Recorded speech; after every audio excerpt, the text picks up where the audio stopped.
All right. Hello, everyone. Sorry for the kind of rough and shaky start, but we're gonna be having a little bit of a rant, right? Now behind me is gonna be behind my camera is gonna be Space Marine 2 footage, gameplay, or just but at the moment we're just gonna be browsing through some stuff. So I have a problem with bolt rifles in 40k. Back to my original kind of thing. So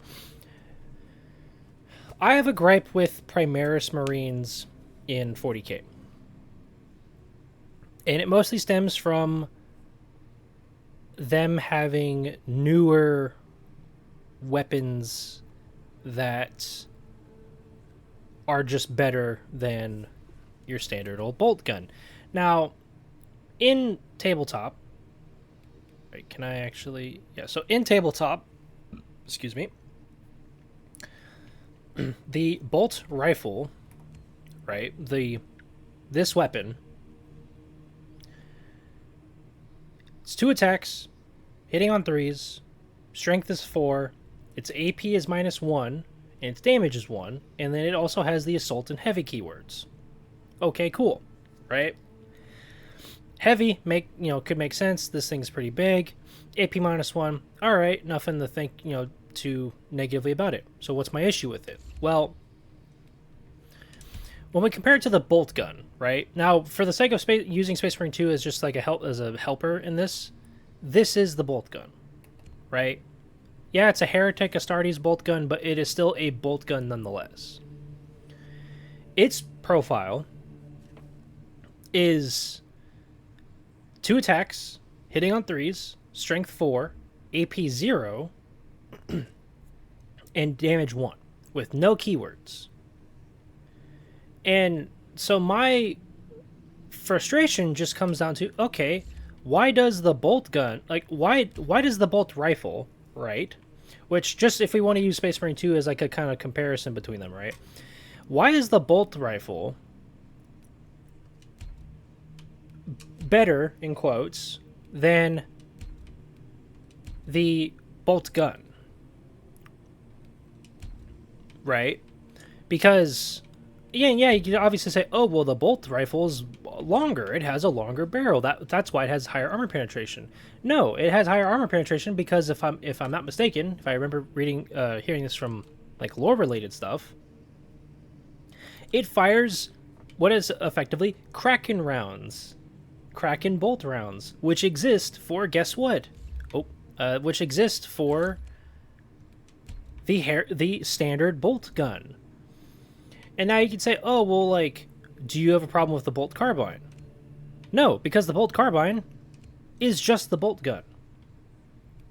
And you could say, oh, no, it's not. The bolt carbine, this thing, is just the bolt gun. So my gripe, right? My gripe with Primaris Marines, and to an extension, the over-specialization of units within tabletop 40k, is why? Right? Why go through into the process of making bolt rifles, bolt rifles, whether that be the standard one, the auto, one, heavy bolt rifles, bolt carbines, why?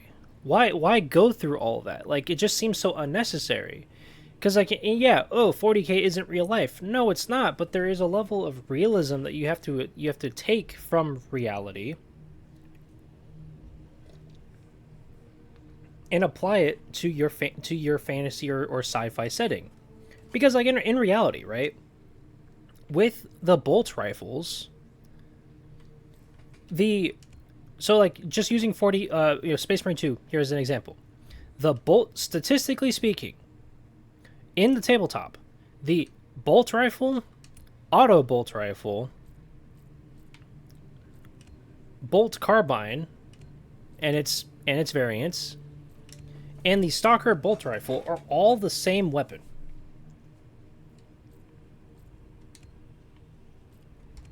effectively, because on the tabletop they all are strength 4, AP's -1, damage 1, and the main biggest difference is that bolt carbines don't have keywords, but bolt rifles, they do. Now, am I gonna also gripe about the heavy bolt rifle? And to that, I'd say not really. Now, why am I not griping about the heavy bolt rifle?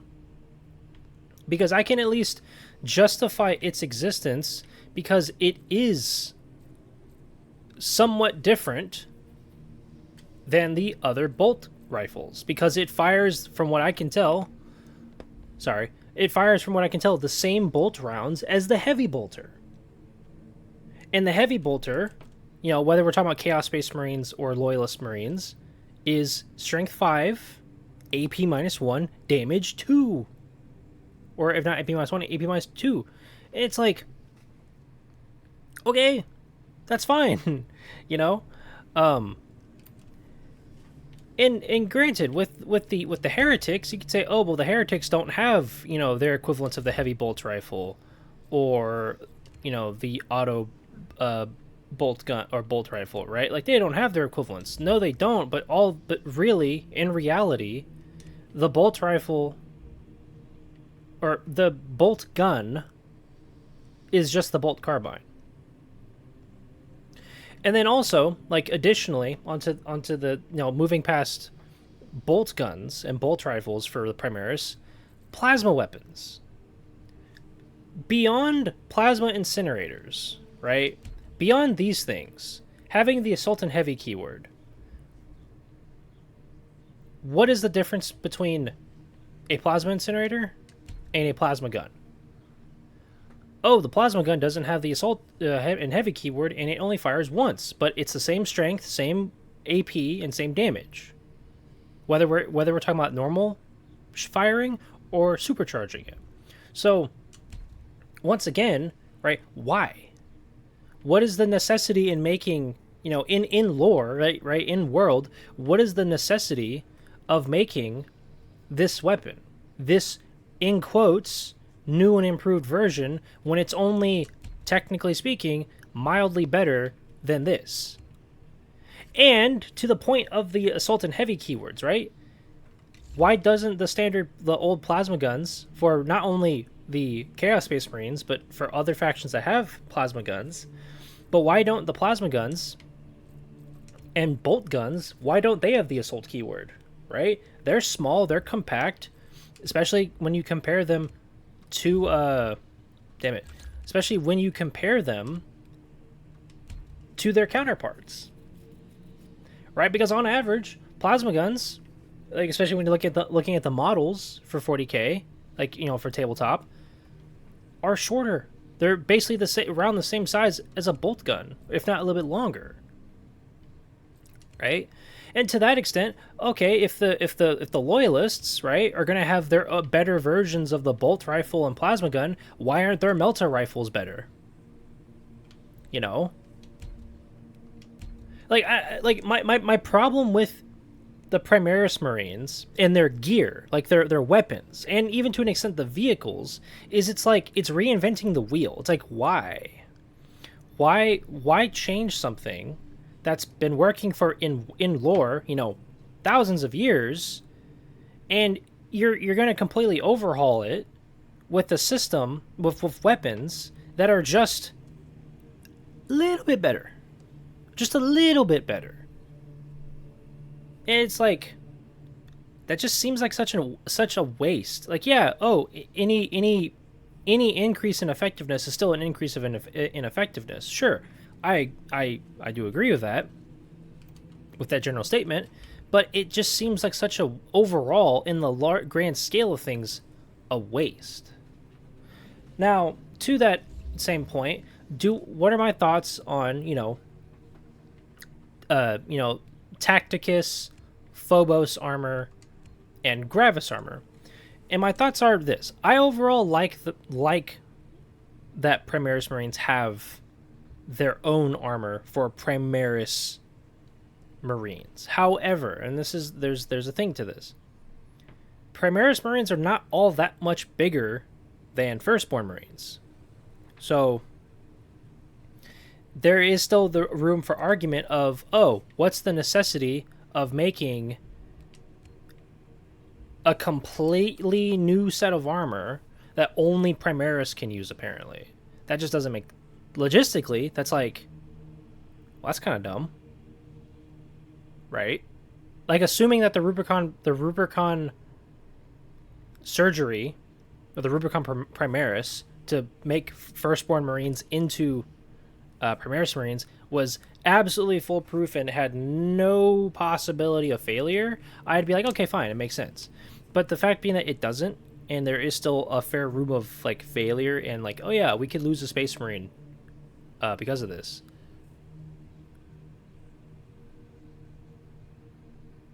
Why? Like, I get the whole Primaris project was something in lore that Belisarius Cawl and Rabute Gilliman had worked out during the Scouring, like, after the Great Crusade and all that. I get that, but you would think that, okay, if that was the plan, and the plan has been more or less completed, and then now it's finally getting enacted, the situation, just overall, right, with like the state of the galaxy and whatnot, is like, wouldn't it not make so much sense? And then to the point of like, of the specialization part of it, and part of why I stopped playing Space Marines, or stopped feeling so excited about playing Space Marines on tabletop, is the hyper specialization of units. Like, you have Hellblasters, which are just these guys, right? They're just intercessors, but hey, their entire squad are using plasma incinerators. And then intercessors are only Space Marines using bolt rifles. And and then of course you have assault intercessors, which are just intercessors, but they're only using bolt pistols and chainswords. And then it's that level of hyper specificity where it's like, okay, in Legion times, in the Heresy and Great Crusade times, makes sense, right? You have hundreds of thousands of Space Marines per Legion, or per Legion overall, more or less. Okay, cool. That level of hyper specialization makes sense. Having the ability to basically say, you know what, I want my army to be so hyper specialized that they only do this and that. Fine. But in M42, right, in present current day 40k, Space Marine chapters are like 1,000 Marines, maybe a bit more now, because I think Rabute Gilliman, like when he amended the codex, increased the limit of the chapter size. But like, even if, let's say, he increased it from 1,000 Marines to 1,500, right? So add an additional 500 Marines to the mix, right? So another like 5 companies or whatever. That's not a lot of people. That's not a lot of men to have in an army where you can afford to hyper specialize. Now, yeah, there obviously are some chapters, like the Black Templars and technically the Archangels and whatnot, where they don't necessarily adhere to the Codex Astartes. So, them having larger armies like that makes sense. But even then, they don't follow the Codex. They're Codex divergent. So it's like, okay, what does it matter?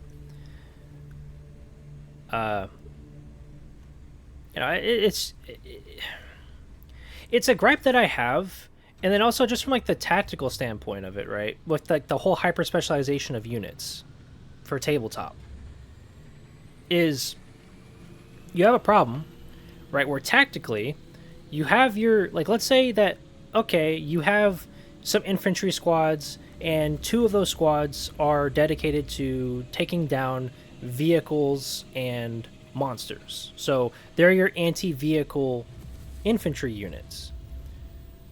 But that's like your only way of dealing with those units. You have the problem of, well, if anything targets those units, right, those squads of Marines, and takes them down, you've lost all of your anti-vehicle. Whereas you compare it to how Space Marines, used to be, like in previous editions, with before the Primaris Marines came out, and this is still true to like with Chaos Space Marines. Of you look at them, and it's like, okay, Legionnaires, they're Space Marines, but different members of the squad can have different weapons.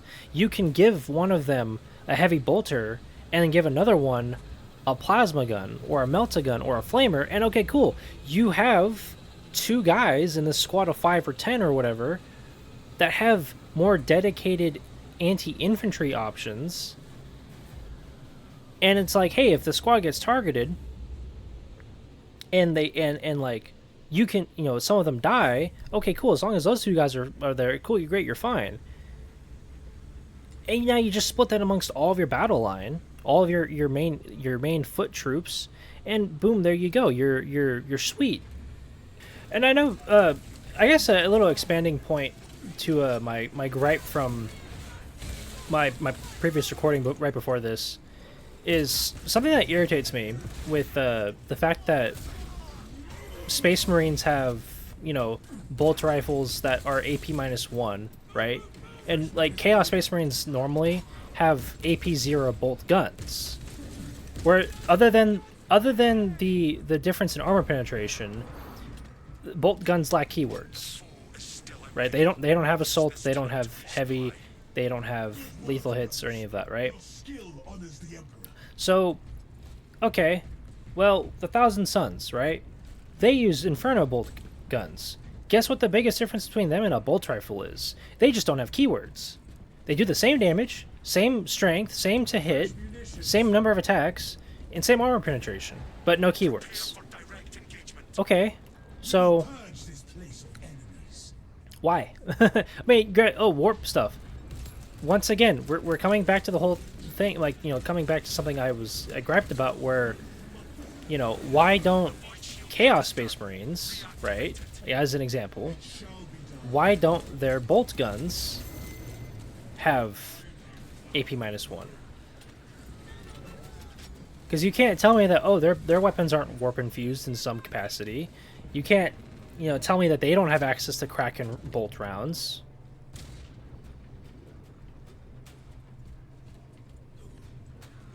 Like, it's... And if it's a whole thing that, Games Workshop wants to be like, oh, well, logistically, the Chaos Space Marines can't really do that to the same degree. Yeah, they can. They can be pretty dang close to it. They still have ways of, like, manufacturing this stuff. And I'm not trying to be, like, negative about it for the sake of just being negative, right? No, don't get me wrong. I like Space Marines. Right, whether we're talking about Chaos Space Marines or Loyalists or anything from the Heresy, I flippin' love Space Marines. I think they look fucking sick as hell, and even the Chaos Space Marines look drippy as hell. But that's where I get to the whole thing for me, where it's like, hey, I know Games Workshop want to stay away from Chaos Space Marines in one way or another, just being spiky Space Marines, but they kind of are that, right? Regardless of how you look at them, Chaos Space Marines are basically just spiky Space Marines. They are the bad guys, right? They are the badder guys who are more okay with, like, flensing of like children and whatnot, and like other heinous deeds. And also, it would be kind of cool if there was I'd say a slightly more definitive explanation, right, for like, okay, what is the genuine, like, benefits of being, of being a Primaris Marine wearing, the new Primaris armor compared to a Firstborn Marine using the Firstborn armor, other than just, oh, well, it's a updated armor power suit, or power armor. I know statistically from like addition to addition, it's just meant that, oh, Space Marines went from 1 wound to 2 wounds. Okay, but that doesn't, you know, say anything. And if that's the case, right, why aren't Chaos Space Marines 1 wound then? Right?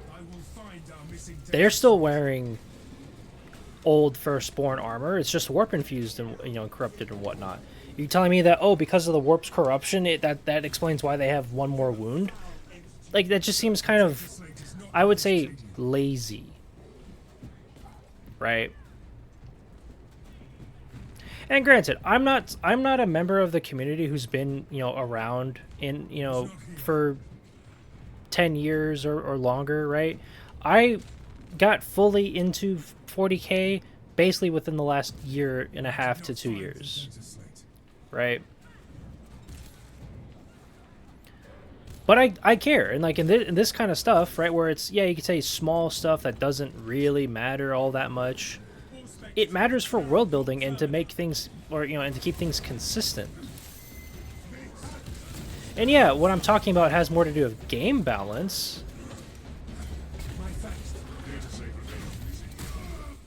But it still goes a long way to be like, okay, well, there's still consistency, right? Granted, I'm also not a fan of, oh yeah, Ultramarines are always, you know, basically like the poster boys and good guys, right? Like, why not give another faction the limelight as to, like, hey, they are the, like, I guess you say, like, favorite child of the edition, because Space Marines always seem to be the favorite child, just period. And then, granted, they are the face of Warhammer, but, you know, you look at something like Chaos Space Marines, or, you know, you look at something like the Necrons or Tyranids or whatever, and it's like, hey, you could make a faction like them be the thing, you know. Yeah, with that, that'll be the end of this video. It's a little bit of an extension of my rant, or, you know, extension of my recording from earlier. Probably gonna stitch both of them together, but we'll see. But until the next time, guys, hope you guys have a good one. Hope you enjoyed my rant and my bit of gameplay here. But until the next time, see you guys later. Hope you guys have a wonderful time in the tabletop, or whatever it is you may find yourself doing. And until the next time, guys, peace out and have a good one.